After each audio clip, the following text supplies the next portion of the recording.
famous goal kicker, Taylor Walker, with a welcome off. Here's Rosselli. Rosselli kicks the goal. Handball to the excitement machine, McLeod. Left foot goal. Oh, don't tell me. He's a superstar. Don't tell me. Oh! He's yet to kick an AFL goal. Oh, the velvet curtain. Walker, oh, he's a colossus. He's kicked 5. He's been a handful. He's been the difference. To cover himself in glory. It's coming back. And got there. Welcome to this week's episode of the Proper Crows podcast. Thank you so much for joining us, whether you're on Spotify, Apple Podcasts, YouTube, or wherever you're watching at the moment. Thanks for your ongoing and continued support. Tonight we're going to be running through the big win against the Saints from the weekend. Of course, looking forward to the match with the Lions this weekend coming up. Your feedback and much, much more. Not just myself here, of course. I'm joined by Dom. Dom, how are you, mate? I've been better, mate. I'm a bit ill at the moment, so I apologise for any throat clears, etc. throughout the pod. I'll try and mute my mic as we go. But no, I'm keen to get into what was another subpar game. Yes, mate. Proper making you sick, really. That's it's the footy that's done this to you. Yeah, it's Crow's fault. If we'd been more convincing, I'd be in good health right now. Facts. Matt, how are you, mate? Yeah, pretty good. Saturday night, not a great game at all to attend. Very lucky to get over the line in the end. Looking forward to discussing all the good and bad, mainly bad for me on the weekend, that's for sure. No, absolutely. Well, Dom, what was the final score from Saturday night? A very close game in the end. It was indeed. The margins. So, obviously, we got up by 1 point, 15-13, 103 to 15-12, 102. Goal kickers, Tex with 5, Thilf with 3, Keys with 2, and then Rash, Rankin, Peatling, Finbar and Cook all with 1. Changes, we had Hinge, Sligo, Dawson and Borlays out for Butts, Pedler, Bond and somehow Charlie Edwards. We'll discuss that later. That was an unnecessary drive-by based on his performance. Game was frustrating again, I think is probably the right word. Slow start again. Got back into it again, probably played a bit better than we have for a bit longer in terms of like 7 goals in the second quarter, and then we started the third well as well, and then just downhill from there again, unfortunately. Giving up a lead like that against St Kilda, I think it's a bit embarrassing. It's the second week in a row we've walked out with a win, but like I just don't care. Like, I shouldn't say don't care because I do, but I think the crowd could feel it as well. Considering it was a 1-point win, it was very subdued, kind of raw when the siren went, I guess. Like, I don't know how about you guys, but it was more frustrating than anything. Like, again, I'm glad we got the 4 points, but it feels like we're just talking about the same shit every week at the moment, so... Yeah, it is a bit like that. I mean, the final siren at the end felt a lot more of one of relief, and I guess that's obvious because we were up by 5 goals, and then it looked like St Kilda might overrun us, and then you hang on and you get there. So it was more, this is relieving because we should be winning this, but I don't know. It's just you get the 4 points, I suppose, and you bank it and you move on, and obviously a lot of best 22 players out of the side, but you should be beating them by more than that. You really should be, but. We'll take the 4 points. We'll move on to next week. We won't think about that game ever again. But it's somewhat concerning the consistent patterns of slow starts and letting teams back in. And we're up by 24, 29 points at 3/4 time, and you go, we should run away with this one. We do better late in games. No. They just come back. Thought we would cruise home. I thought it was a 10-goal win, how we all thought it was going, I think. And once again, they just find ways to make it harder than it needs to be every week at the moment. I don't necessarily know what I put it down to for this one. I think every week there's kind of been a pretty obvious, like, glaring reason where, like, whether it's the midfield or whatever, but I thought the midfield actually performed okay. It's just the same shit every week, like you've got written on the one sheet. Eventually we won't talk about a slow start, but it's almost more concerning that we've been finishing games better and played worse for longer, but instead in this game it's like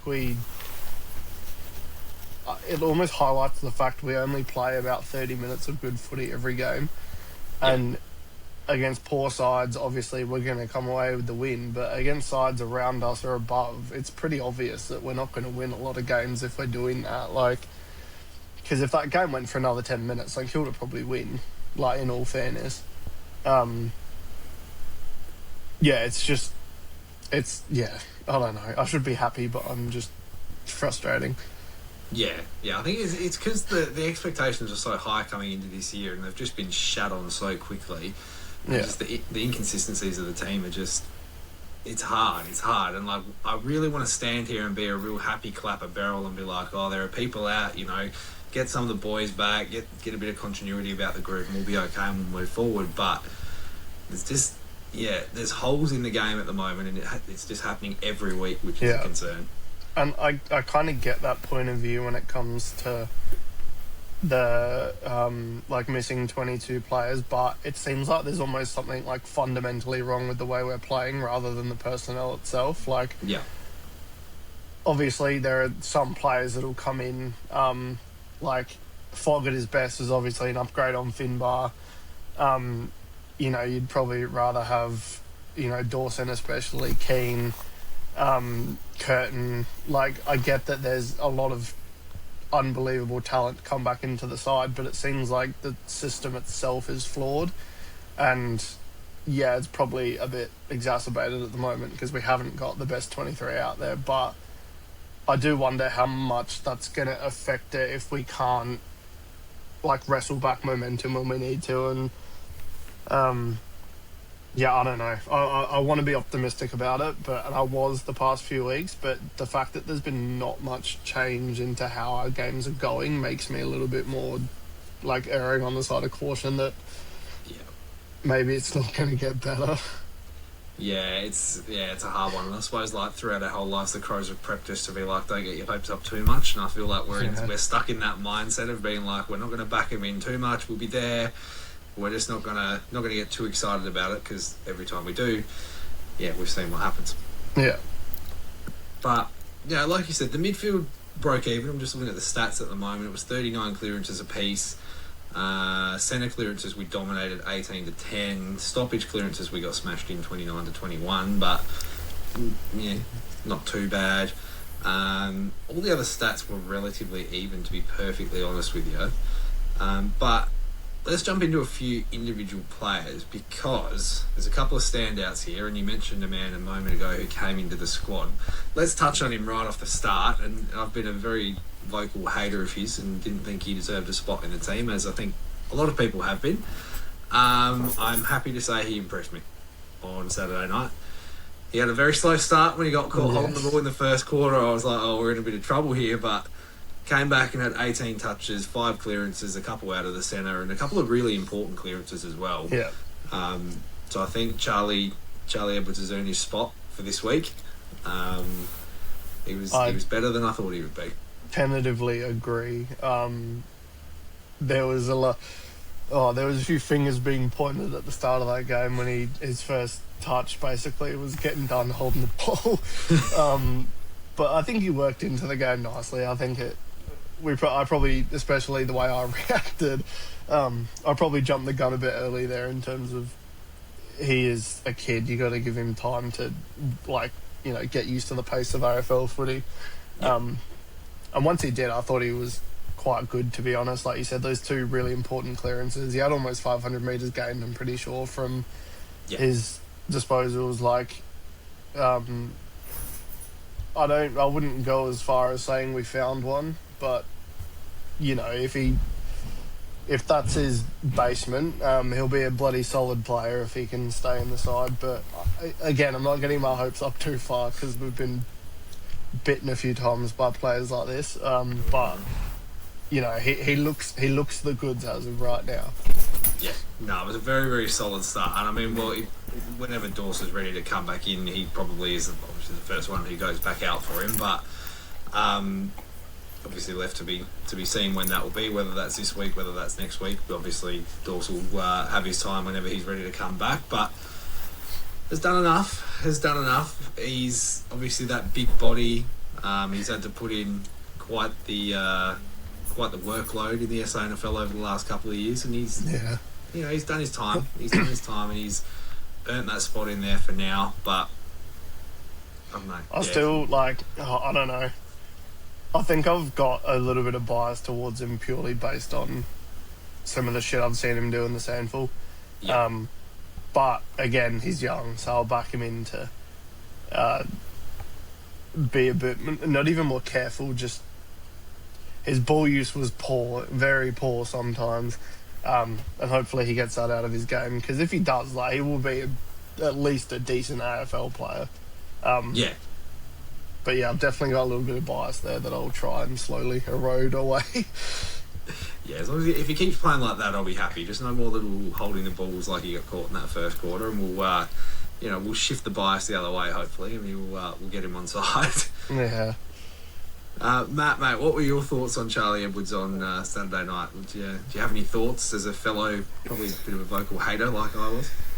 I wouldn't say vocal hater anymore. I haven't really seen a lot of him in the SANFL because I don't do a lot of Crows reserves, but I think his second quarter was very promising. I think the first two major moments of the quarter, both unbelievable centre clearances, hitting Riley Thilthorpe on the tit and kicking a goal, and it sort of got us going in a way. It was an awful start to life in football. Getting done holding the ball, I think, looked a bit off, and then those are the kind of moments you expect from a first gamer. Not everyone can debut as well as the likes of Josh Rochelle did in 2022 against Freo in that aspect. So, yeah. It was expected in that. But I thought he came good, decent on ball, big body player. Didn't realise how big he was until you actually see him in person. It's about at least 190 centimetres. So that's kind of handy. He's a big boy. Yeah, so it'll probably get a game again against Brisbane. We've still got quite a few injuries at the moment, so I did like what I saw. So yeah, it's much more than what I expected. That's for sure.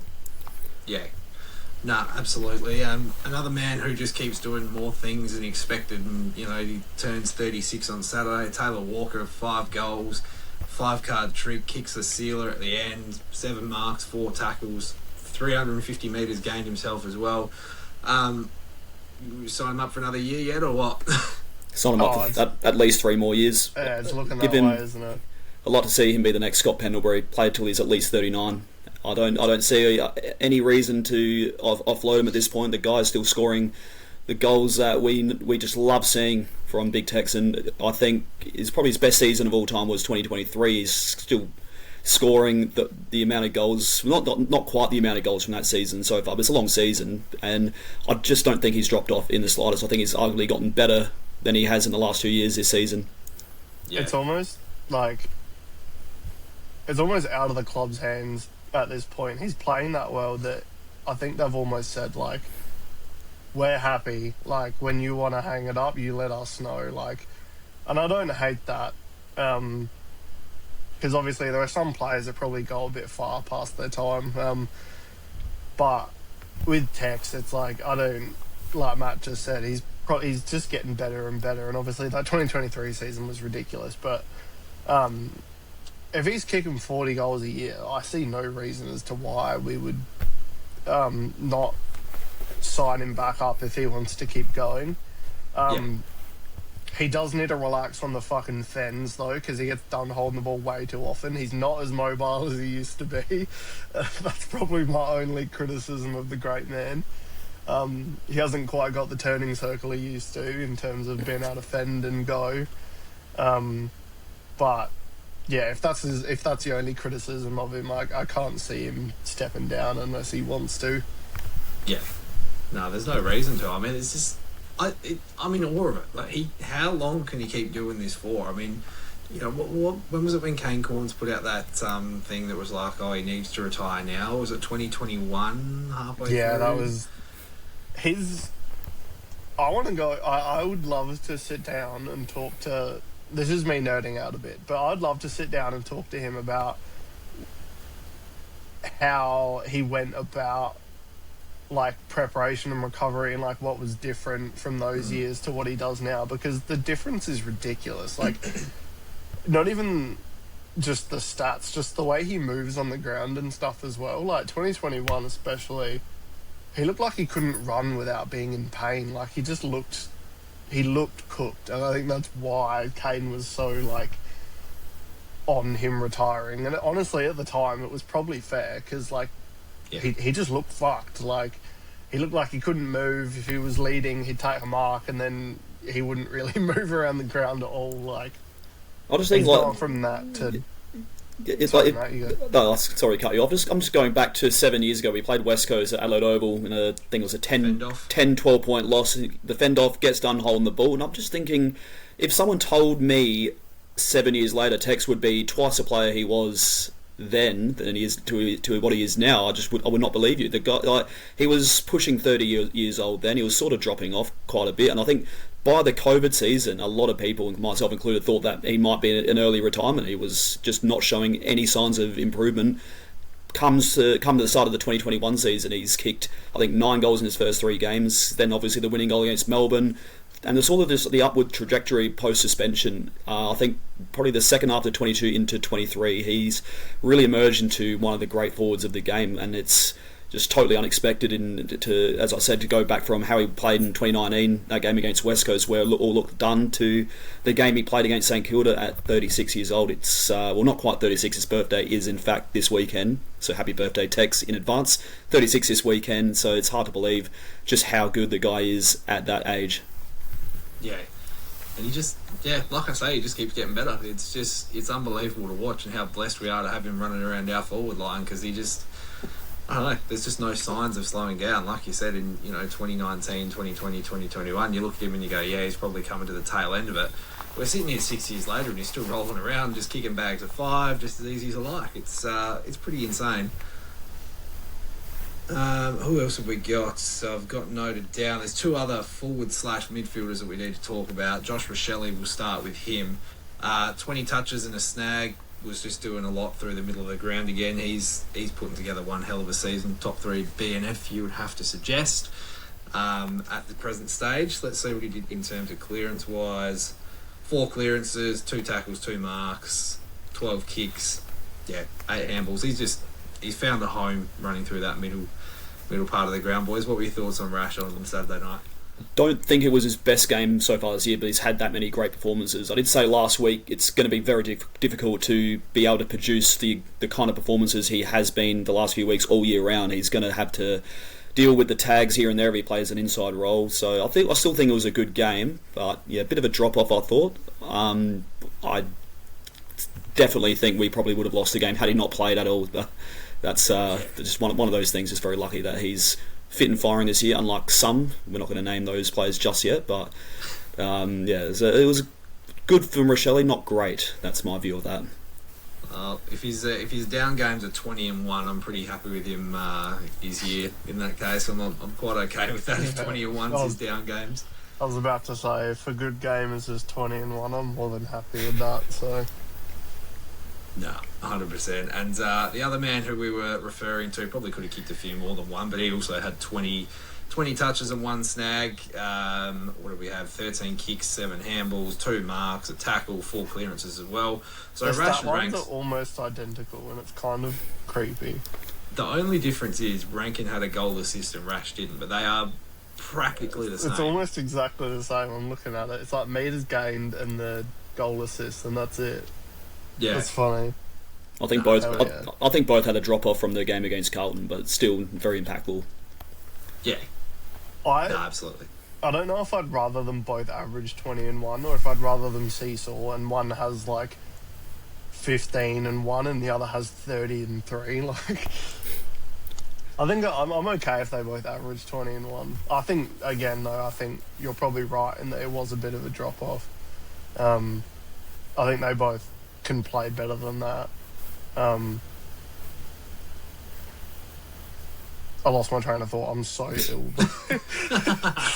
That head cold goes crazy. I know, I literally just looked at a stat and it distracted me and I lost my train of thought. Apologies for the head cold, everyone.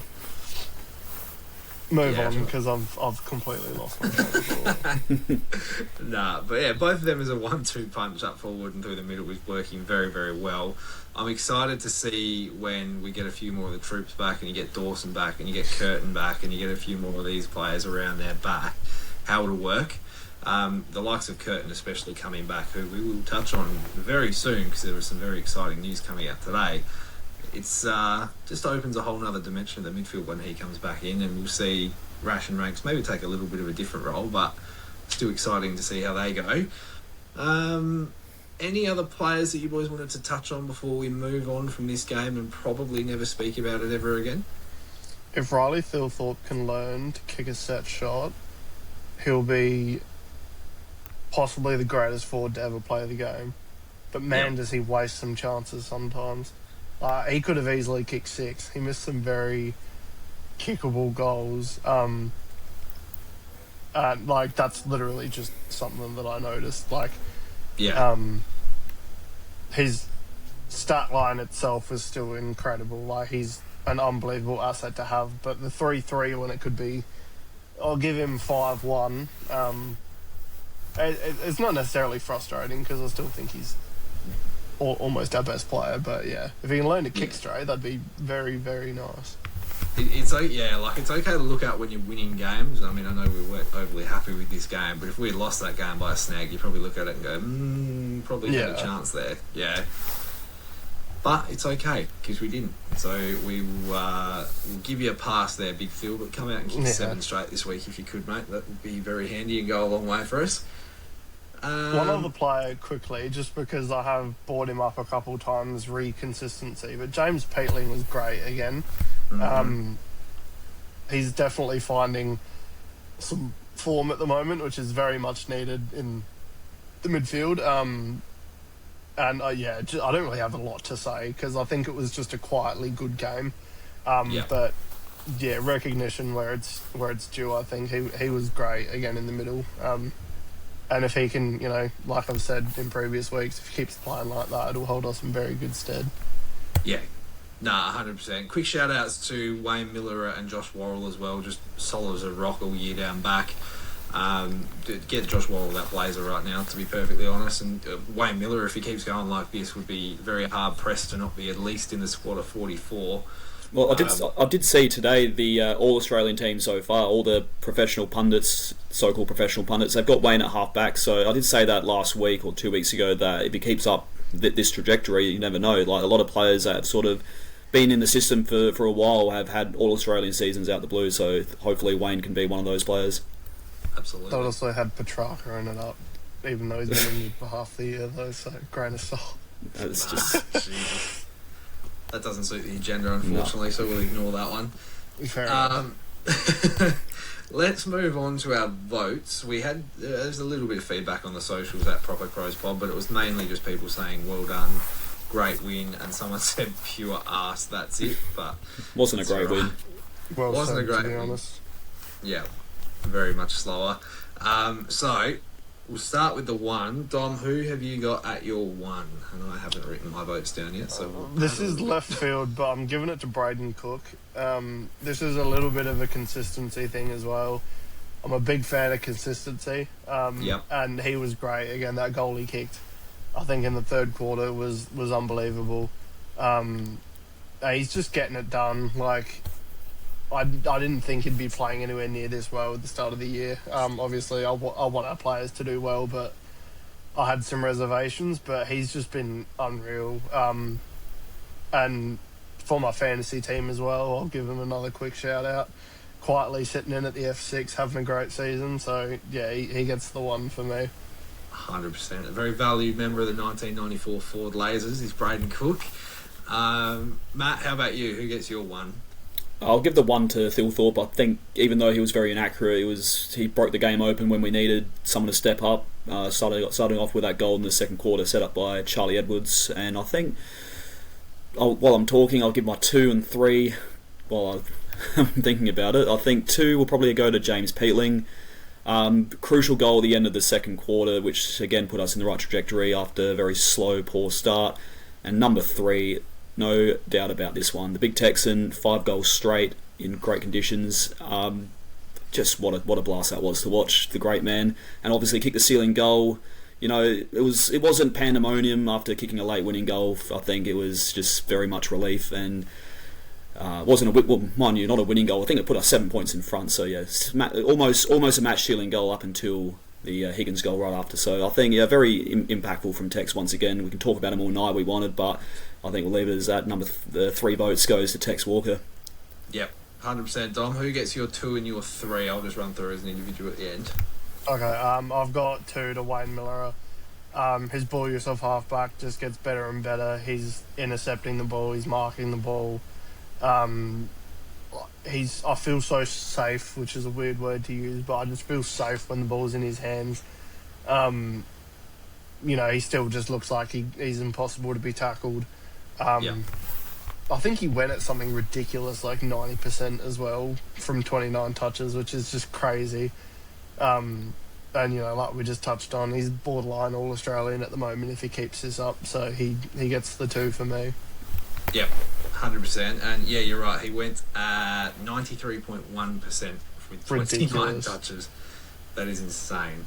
And then obviously the 3, I think we'll agree here, Tex. We've talked about him a lot already, so I won't say too much. But yeah, 5 goals of a 35-year-old, putting the team on his back, just keeps getting it done. Can't ask for much more. 100%. My one was a little bit of left field as well. I went with Sam Berry, who joint led the team in clearances. He had 6 as well as McAndrew. 20 touches, he had 10 kicks, 10 handballs, but also 7 tackles as well. He was very important around the ball in shutting down St Kilda when they were sort of trying to get going. He shut them down pretty well with his tackles and won a few clearances there as well. So Bez gets my 1. Josh Worrell gets my 2, so we have literally all gone different for the 1 and the 2, which is a bit of a difference, but that's all right. That is weird. Had 11 marks, 28 disposals himself, 480 metres gained. It was just, the rock down back. We give him his props every week, but we'll continue to do that because he deserves it. Also went at 93% disposal efficiency from his 28 as well, so pretty impressive. And of course the 3 goes to Taylor Walker. There's no need to delve on that anymore. Just just continue to watch him flourish into his old age and just keep going because it's a beauty to watch. Next up, we're going to go into proper good and proper crap. Let's start with proper good. Mine, I'm not going to talk about him more. Mine was just Tex turning back the clock once more. We've already glazed him enough in this episode, so I won't talk about him too much more. Dom, what was your proper good for the week? Proper good, no Riley O'Brien for another week. No, I'm kidding. Adelaide Oval for having Guinness accessible was quite nice. I was unaware of that until last night. But no, a serious proper good. I hesitate to say this, but I actually thought Rory Laird was really good.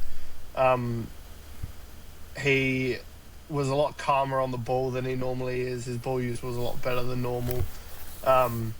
So I'm a big Rory Laird hater, but I will give him credit where it's due. And I think he was quite good on the weekend. So I'm happy for him to be my proper good because there's a lot of players I could have talked about, to be fair. But yeah, I think he was deserving of a shout out. So I'll go with Rory Laird. Very, very fair. Matt, how about you, mate? Proper good for me would be the return of Saturday night football at the Adelaide Oval. It is my favourite time slot. It's just a beautiful day, particularly when it's nice weather. Great build-up, few pre-game drinks heading in, just great vibes, and just hope we can get some more of those second half of the year. But obviously that would mean we've been removed from the prime time slot based off of a mediocre start. So hopefully not in those terms. But I do love my Saturday night football. It's a real treat, particularly when it's a nice night like it was last Saturday. Yeah, 100%. And now let's move into proper crap. So, Dom, I'll start with you again, mate. What was your proper crap from last week? My proper crap is the bloke that commented on the last episode giving me shit about the Adelaide Oval security. I'm aware that they're enforcing fire codes, mate. My issue is that there apparently was no evacuation or fire safety in place until 2 years ago, because that ground's been open for, 12 years? And it's only become an issue in the last 2 years. Either they've failed every single audit for the last 12 years and they've only just decided to put a lid on it, or they're just doing it for the sake of it. I'm just saying, you'd think that it would have come up a lot earlier if it was a fire and safety issue, which I understand it is. You need a clear path. But my issue was that it took them, 12 years of being open to be like, oh, we should probably clear the footpath. Because I once again had a very awkward interaction with a security guard, because I reckon about a millimetre of the back of my boot was on the fucking footpath, and he asked me to move forward. And I was like, mate, I'm inside the person in front of me already. I can't really move much further forward. And he's like, we'll move to the side then. And I was like, no, I'm on the fucking grass. Like, fuck off. I'm very passionate about it, and I'll keep talking about it as long as it keeps happening, but it's just crap. I think crap. When it comes to the grass, I mean, it's like a game of football. The whole of the ball has to cross the whole of the line. The whole of the the whole of the foot has to be over the grass for you to be told off, and you clearly wasn't. So if it was the other way around, like if I had like a millimetre of my toe on the grass and I'm arguing, that's fair. I'd get it. That's annoying. But I'm talking like my shoe's not here, so I can't show you. But it was genuinely like this much of my heel was on the fucking concrete. And he's like, can you move forward, please? And I'm like, fuck off, mate. Like, seriously. Yeah. My favourite one is when you have a little bit of the shoe like that and you're talking like 3 millimetres onto the cement and they're like, can you move forward? And you look in front of you and you're like, yeah, there's a body half an inch in front of me. Where the fuck am I going to move? Yeah, well, that's what I mean. I was like, mate, I'm inside this person. I can't go anywhere else. Like, what do you want me to do? But, that's crap. Absolute crap. Yep. Much slower. Matt, what about your proper crap for the week, mate? Proper crap was the first quarter. I've seen some real spineless football from this club in my lifetime. That was quite simply the worst football I've seen at Adelaide Oval in a first quarter of football in my life. It rivals Melbourne 2014, which I mentioned in real time on Saturday, where we were, I think, 4 or 5 goals down to a bottom 2 team. This was an absolute fucking disastrous start. And if you want to start a game like that against the Bulldogs, Fremantle, Geelong, whoever that is considered a decent team this year, go for it.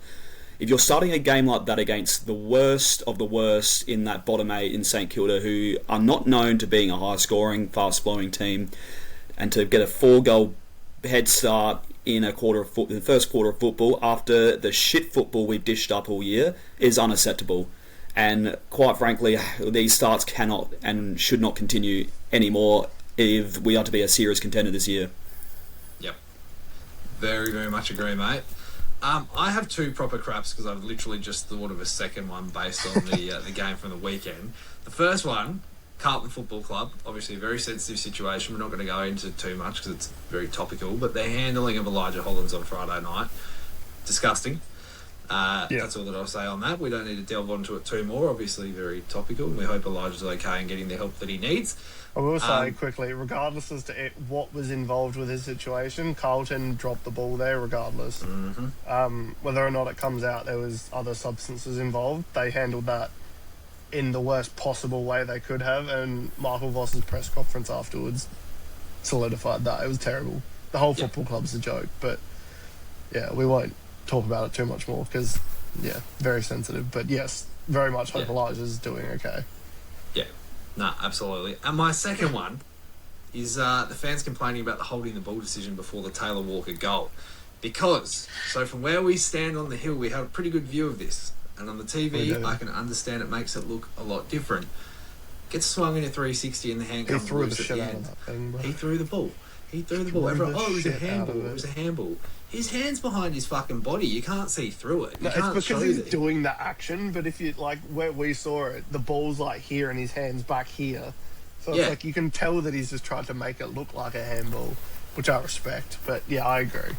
No, exactly. And I mean, I think the telling thing about it is that none of the Saints fans in the Oval were complaining about it, and none of the Saints players within a 2-metre radius of it were complaining about it. Yeah. And yet we've got all of these dickheads online with the comments being like, "Oh, the Crows got away with it." No, it wasn't a handball. So, so cope, seed, etc. to anyone who thinks that Sam Flanders handballed that ball, because he plain and simply didn't. And yeah, that's about it, really. On to the news. We have a new Guernsey, and the people in the design team really need to stop being so good, because my bank account is not enjoying all these Guernseys coming out. Yeah. What do you boys think of the Anzac Day Guernsey? I love it. I think it's unreal.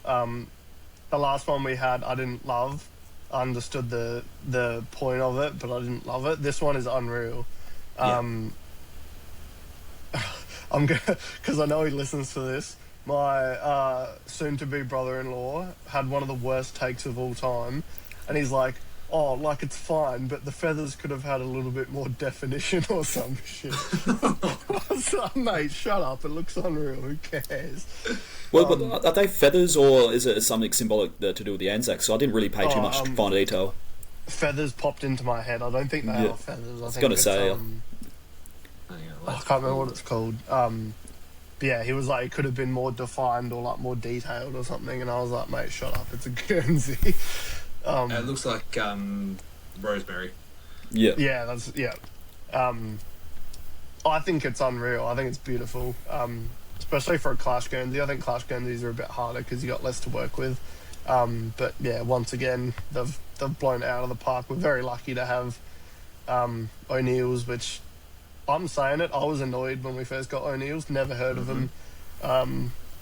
Was quite taken aback and was like, "Oh, great, we've got some bum-ass Irish, like whatever the hell they are." But man, they've created some seriously unbelievable Guernseys. So good on them. 100%. Nah, this is no different. And yeah, whoever's designing these is doing an incredible job for the new Clash, the Anzac Day, the Gather Around. They're all just smashing it out of the park. So I love the work of whoever's doing that. If anyone from the club just happens to be listening, give them a raise, to be perfectly honest with you. But no, they're doing a fantastic job.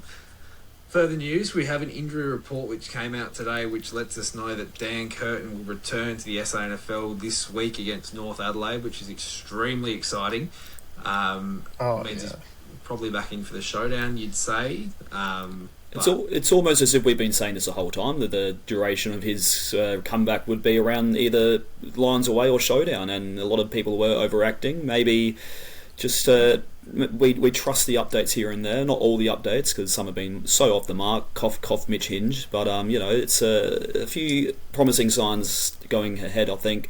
Curtin, and hopefully we'll touch on this very soon, but hopefully Dawson can return when he's ready. Ideally showdown, I think, and I think we'll absolutely put Port to the sword again. Probably not a 98-point win, obviously one game at a time, but never know what to expect when we have a full strength team. Yeah, absolutely, you're right on that, mate. And yeah, obviously, shout out to Dawson and his family, going through a very tough situation at the moment, but obviously open arms, and whenever he's ready to return, he will. Further injury news from the report today, Jake Saligo will be a test for the AFL side this week. It said he's progressed well with his ankle rehab after failing to get up for last week's game. Darcy Fogarty will continue to progress through his rehab program after injuring his back a few weeks ago. Great. How many rounds of golf, Darcy? Etc. Anyone tracking his fucking... I'm going to find him on my golf and see if he's played any rounds, the dog. It'd be in the media if sure. There's a single golf round in there on my life. He's not that dumb, is he? Surely Can't not. Be. But at least not to register it, surely. I will say this with the Fogarty situation, and been quite vocal about it. You've got to work yourself back into the team, because back-to-back games we've scored over 100 points in. The forward line is working quite well without you, and if you want to play golf after 4 weeks, 5 weeks, 6 weeks of being on the injury list, you have to find a new club or go back to wherever the fuck you came from. So that's all I have to say about that matter. Adelaide. Lucendale. Big Lucendale. Shout out to Lucendale in the southeast of Victoria. Victoria. Near the Victorian border.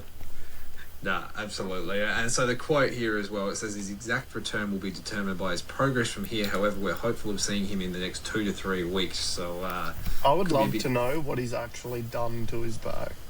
It'd be interesting, wouldn't it? So Like, it you know also how says just like most of the time they're like, oh, he's got a hamstring strain or he's got a hamstring groin strain or whatever.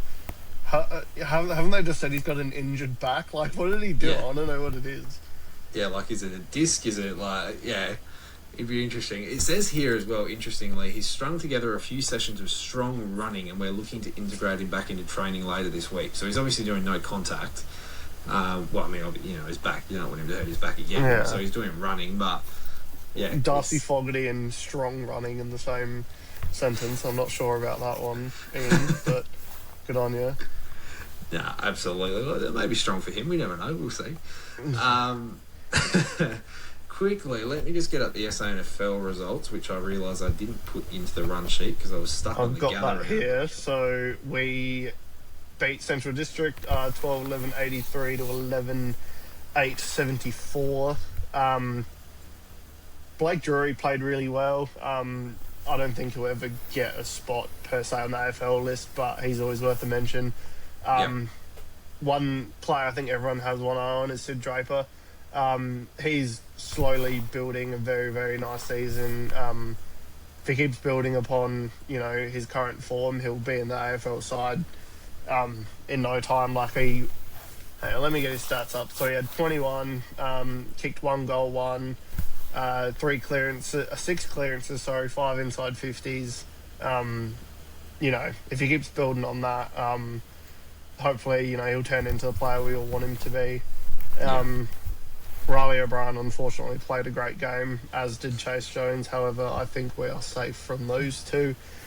Archie Ludowick was great as well. He didn't get on the score sheet. He kicked 2 points, but you know, once he gets some meat on the bones and he's got a few years in the system, I think we've got a serious player there as well. Oh yeah, big time. I unfortunately didn't get to watch the whole game. That's kind of just a few snippets I got on the Sample app. But yeah, overall good game, and Sid Draper looks like he's coming along very nicely. So something to look forward to at least. 100%. He looks like obviously with an interrupted pre-season, he looked like he's starting to build that fitness and that base. So yeah. You'd hope to see him probably progress towards the squad in the next maybe 2 to 3 weeks as well. We could be talking about 7 changes going into the showdown the way we're going at the moment. Yeah, genuinely. But yeah, it'd be good to see. I'll personally be heading out to Prospect this week because we play the Roosters on Saturday afternoon. So we'll boots on the ground, proper Crows live reporting from the sidelines there. But start. I think it's a 2:40 start. I reckon. That's annoying. I'm working till 4, otherwise it would have gone. But... Yeah. No, it's great. I think it's 2:40, but yeah, I'll be out there. We'll report back next week to let you know how we all go.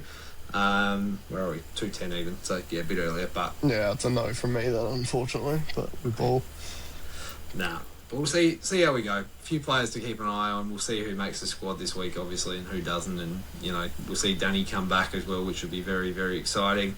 Assume he probably plays 40 to 50% game time after the long layoff into a return, but see what sort of shape he comes back in and how he's moving, which would be good. AFL-wise, we take on the reigning Premier at the Gabba on Sunday afternoon. They are coming off a loss against Melbourne by 2 points at the MCG. In a game where they weren't particularly convincing, but they decided to turn the Jets on for sort of 5-minute periods and look like themselves, and you go, they're going okay here, they're back, they're going to run away with this one, and then they just stopped and Melbourne got on top. So look, they're not in incredible form by any means. They're probably gettable, but you know, we'll see how we turn up to the Gabba. Really, what's our sort of base thoughts on how we'll go this week? I don't give us a chance in hell. I think the Crows, we will. I mean, the 2024 season we went to Brisbane. Our season was done and dusted by then. We nearly got over the line. I think we lost by about 11 points. But it is the same story against virtually any team that is considered top 4, top 6. I mean, we beat Collingwood round 1, so there's that, but they're not a very good team this year, let's be fair. And look, the writing is on the wall. This has got a 2-3 goal loss written all over it. I think we'll be competitive with what we have. It's still missing quite a few key players, few players with injuries and whatnot. Look, I'm gonna say Brisbane win the game by. I'll give exact margin, maybe 15 points. I think what we need to do is just stop the likes of Logan Morris, Charlie Cameron scoring left, right, and centre. They have so many games like that where they will just get on top of you, and the defence needs to stand strong, I think, in those parts. And I think, yeah, look, it's as I said, I don't give us a chance in hell. If we can somehow pull it off with the outs we have, it would be one of our, if not our best interstate win in the Matthew Nicks era. Yeah, no, absolutely. I mean, there were a few, and we don't want to say handy injuries because it sounds a bit rough on Brisbane, but Noah Answorth out with concussion. Of course, Dane Zorko still not playing. Jarrod Berry's got to miss this week as well. They're still without Darcy Gardner, Eric Hipwood, Jack Payne, a few key pillars in their team. So, look, maybe it's the delusion of just winning a couple of games, even though we haven't been winning well. But I'm coming into this with a bit of, not confidence, but I'm okay. I'm optimistic about this week. What about you, Dom? I kind of agree. I think gettable is probably the right word, in that I think they are. I think they're gettable at the moment. I think they're vulnerable. If we're ever going to beat them at the Gabba, I think now might be the time. Like you said, I'm not necessarily optimistic, but I've got a more positive view than I thought I would have. I still, as much as the season's been frustrating, I still think when it clicks, we are one of the best teams in the comp. It just has to click, and it's going to eventually, and fuck, I hope it's this game. I think that's why I'm probably a little bit optimistic going into each game, because I do have belief that we'll figure it out soon. Doing it against the reigning premiers away from home is probably a bit of an ask, but yeah, I think if there's ever a time to beat them at the Gabba, it's now. Yeah, no, 100%. And I mean, like I said, they're not in incredible form. Obviously they lost to Melbourne. They got over the Kangaroos by 4 goals. Yeah, whatever. They beat Collingwood at home by 50 points. Beat the Saints by 5 goals away from home. And, after we've just beaten them by 1 point, we're probably not in a position to judge that too heavily. But, yeah.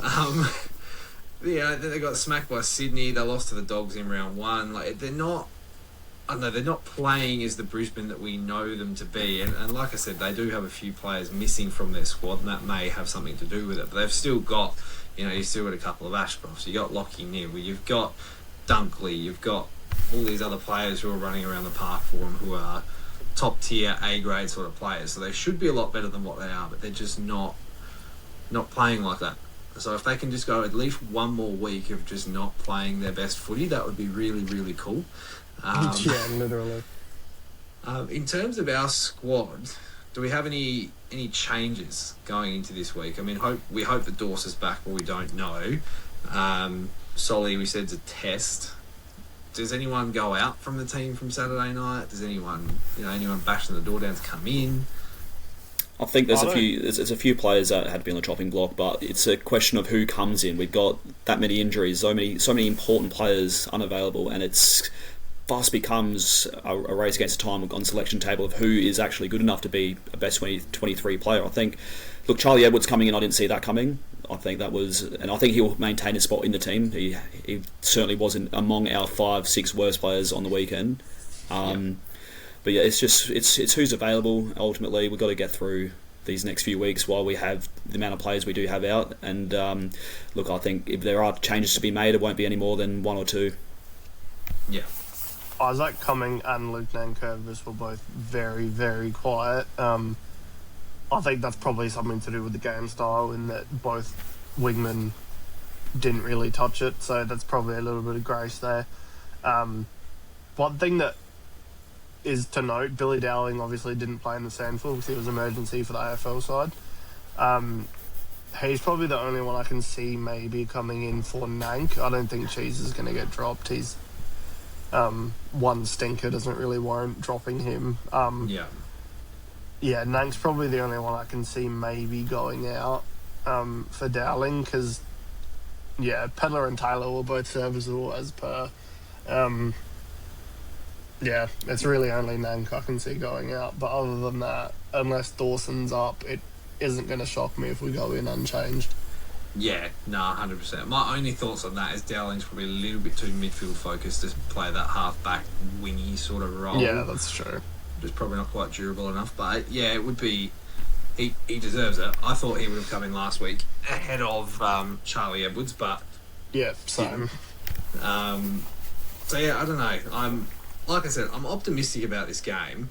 What we're going to do, let's just really quickly go through who wins and how much. And then before we sign off, I want to go through our next 5 games before our bye and get a bit of just a little prediction of where we think we're going to be going into the bye rounds. Because I think it's a very important few games before we get some crop back. Start with you, Dom. Who wins, how much, and who kicks the most goals for us? I can never bet against us. I think if we do get over the line, it's going to be incredibly close. I'll say us by 8 points, with not much confidence behind it. But yeah, I'm not one to bet against us. And I think Ranks is due. I'll back Ranks in to light it up and kick 4. Yeah. Matt, how about you? As I said before, I think Lions win by about 15 points. Yeah, look, it'll be one of those games where, in typical Crows fashion, we'll compete as hard as we possibly can with what we've got against the very best away from home and then just ultimately fall short.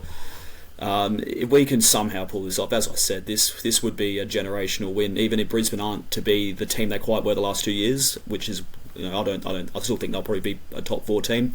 And I did say, about a month ago in one of the podcasts, I said our record interstate against teams that are certified top 4, top 6 teams is horrendous, and that goes without saying. That we struggle in this element. I think we've only won 3 games in probably the last 15 years interstate against top 6 teams, something ridiculous like that. It's a grim record, and something has to change if we are to take that next step, because ultimately come final time we will be playing these teams home and away, and if we can get a win like this at the Gabba, where no one's really giving us a big chance outside of the optimistic Crows fans like us, well, not so much me, but you guys definitely. Look, it would be a monumental, 100% monumental win. Yeah. No, I 100% agree, mate. It would be a very, very big win for the club and the season, really, just a real kickstart of the season. I'm sitting with the side of Dom here, and I'm going to ride my optimism and positivity to the point where I'm saying we'll win by 8 points, and I reckon Big Phil has a day out this week and kicks 5 or 6, so fingers crossed. We'll see how we go. Now, looking forward to the next 5 games before the bye. So, we played Brisbane at the Gabba, we've got the Showdown, we've got Richmond away, we've got North Melbourne at home and Hawthorn in Tasmania to head into the bye. If we can scrape through... looking at that, I would bank 3 wins out of that. Yeah. Obviously, a Showdown's 50-50, but you should win No, it. it's not. I saw Port's odds today, $3.11, but I think those odds will change drastically. We can get Dawson back, Curtin back. I think within the next 2 weeks, we'll see a lot of big names return, and players that sort of have been underperforming will hit some form, and I think we'll blow them out the water. Sure Archie was only listed as 1 to 2 weeks as well, so he could very well be back for the Showdown as well. So I wouldn't rush him back. If anything's to go with the Mitch Hinge scenario, I'd just do not want to rush players with hamstrings back in the team again. Yeah, that was a different Hinge. But then again, with Mitch Hinge, if you're good enough to catch a flight to Melbourne or go and watch a rival team play, I don't think your hamstring's that fucked, is it? Hamstring got nothing to do with sitting on a plane, mate. But I'm not a medical expert, but I have heard sitting down on long flights is not ideal. And an hour's not a long flight. An hour's a long time in football, but let's move right on. A long time in football. Okay. Bone crunching flight, that one.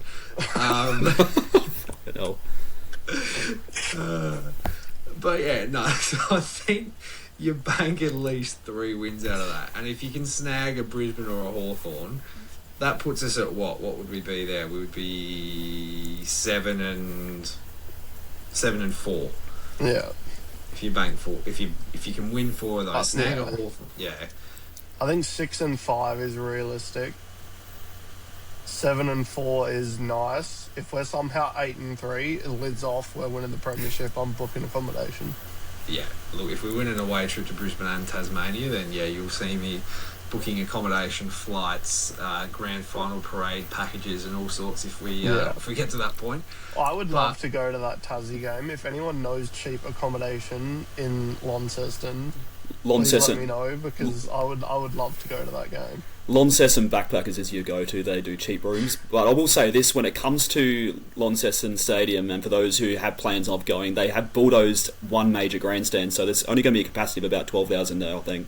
So it's going to be a bit tricky getting a ticket, and it certainly would make the atmosphere a lot more flat than it normally would be there.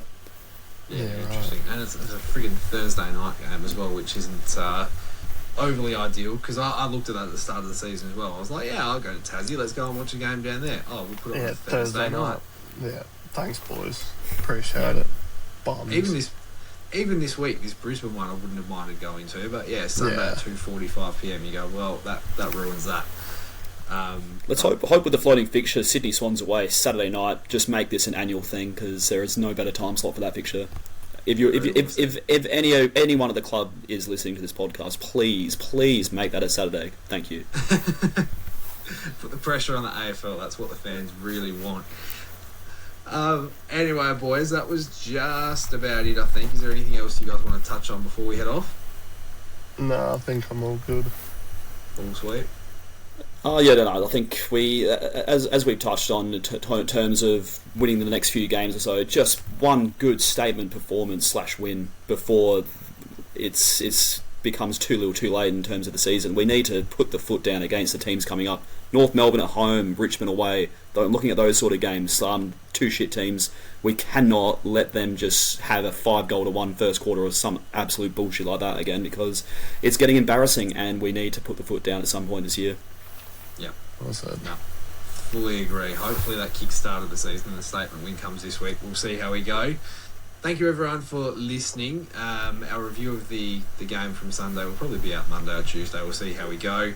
At Proper Crows Pod on Facebook, Twitter, Instagram, TikTok, YouTube, you name it. Head there, give us a follow, give us a like, whatever it may be. Dom, thank you very much for jumping on, mate. No worries, mate. Always a pleasure. Indeed. And Matt, thank you very much. No worries. Hopefully we can pull it off on Sunday against Brisbane. 100%. And go Crow. Go Crow. Go Crow. Ring the bell! Ring the bell! The bell in the city of churches! Stand up like Matthew Nicks and rule like you never have before! Jarman again, round the body, that'll do. Oh, that will do. Oh,